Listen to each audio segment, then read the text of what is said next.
आता मुंबईवरून परत मी गुरसाळे या गावात आली आहे आपल्या जमिनीवर. तर थेट मागे तुम्ही बघू शकता पाण्याचा पंपही लावला आहे. हा मागच्या व्लॉगमध्ये तुम्हाला समजलं असेल, पाण्याची सोय आपल्याला पूर्णपणे झाली आहे. जवळजवळ 1.5 इंच पाणी लागलेलं आहे. आज आम्ही मोजमाप करायसाठी आलो आहोत.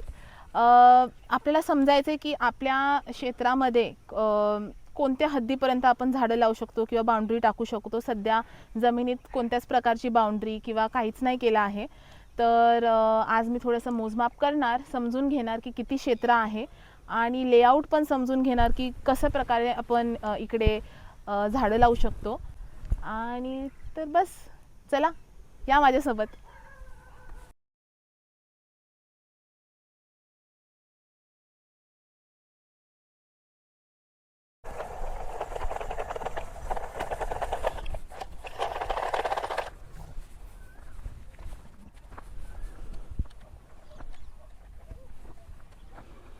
या एक स्टेप पुढे, अजून एक स्टेप, चुकी अजून अर्धा स्टेप.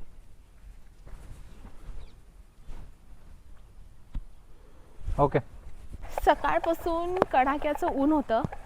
आत्ता पाऊस चालू झाला आहे, अक्षरशः पाऊस मेच्या महिन्यात. सो अर्ध्यातच थांबवतो आता सध्या आणि परत चालू करणार.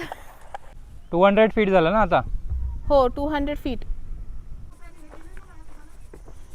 हां, तहान लागले, पाणी पाहिजे. अरे आंबे तिकडेच राहिले, पहिलं पाणी पिऊया. जमिनीची मोजणी आता झाली आहे. मस्त सनसेटही झाला आहे ऑरेंज कलरचा. खूप छान वाटतंय. तुम्हाला व्हिडिओ आवडले असेल तर नक्की सबस्क्राईब करा आणि आपल्या मित्रमैत्रिणींसोबत ही व्हिडिओ शेअर करा. आपण भेटूया दुसऱ्या व्लॉगमध्ये. बाय.